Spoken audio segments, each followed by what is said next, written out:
You know what's strange? We love putting people into neat little boxes. If you were born between 1981 and 1996, you're a millennial.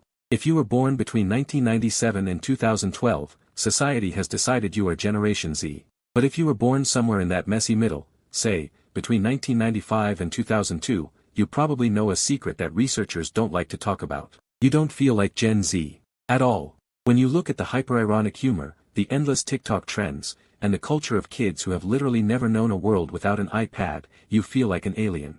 But you don't fit in with millennials either. You're too young to be nostalgic about Harry Potter houses or dial-up internet sounds. You exist in a phantom zone. A microgeneration. You are the middle child of history. And psychologically, this feeling of not belonging to your own demographic is incredibly exhausting. But to understand why you feel so alienated, we have to look away from your smartphone, and look at your ancient brain. Picture this. It's 100,000 years ago. You are a primate on the African savanna. In this world, identity was very simple. You belonged to a small tribe of about 150 people. There were no generations.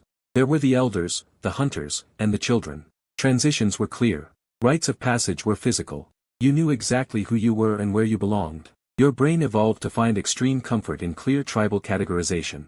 If you knew your place in the tribe, you were safe. But human biology evolves incredibly slowly. It takes hundreds of thousands of years to change our hardware. Technology, on the other hand, is evolving exponentially. And that is where your specific trauma begins. You see, the generations before you experienced slow, gradual technological shifts. But you grew up during the steepest technological cliff in human history. Think of your brain as a biological amphibian. You are the last group of humans who remember what it was like to play outside until the streetlights came on, without a tracker in your pocket. You remember a childhood that was largely analog. Physical toys. Physical DVDs, waiting for a show to come on TV. But, you spent your adolescence and early adulthood completely submerged in the digital ocean. You got your first smartphone right when your brain was going through its most critical developmental phase. You are bilingual. You speak the ancient language of the physical, analog world, and you are fluent in the hyperfast digital language of the internet. Older generations only speak analog, they just visit the digital world. Core Gen Z only speaks digital, they were born completely underwater. They don't even know there is a surface. But you are the bridge between two realities. Now, you might be sitting there thinking, well, technically I was born in 1999, so demographically, I am Gen Z. Does this really matter?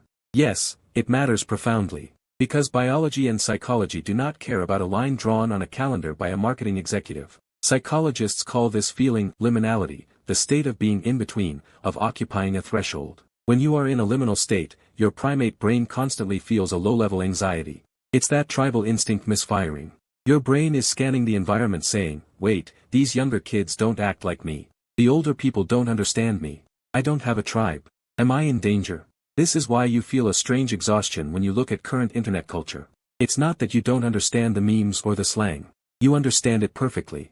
You just find it exhausting. Because unlike core Gen Z, you have a memory of a time before the noise. A time when silence actually existed. So, what do you do if you are the generation that doesn't exist? You stop trying to fit into the box. Understand that your feeling of alienation is not a flaw. It is a rare evolutionary advantage.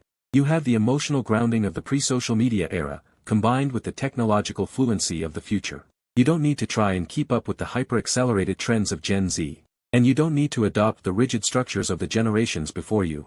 Your superpower is perspective. You are the only ones who can see both the water and the land. The next time you feel like you don't belong, remind your ancient primate brain, you aren't missing a tribe. You are the bridge between two eras of human history. And bridges don't belong to either side. They exist to connect them. Take a deep breath. You're doing just fine.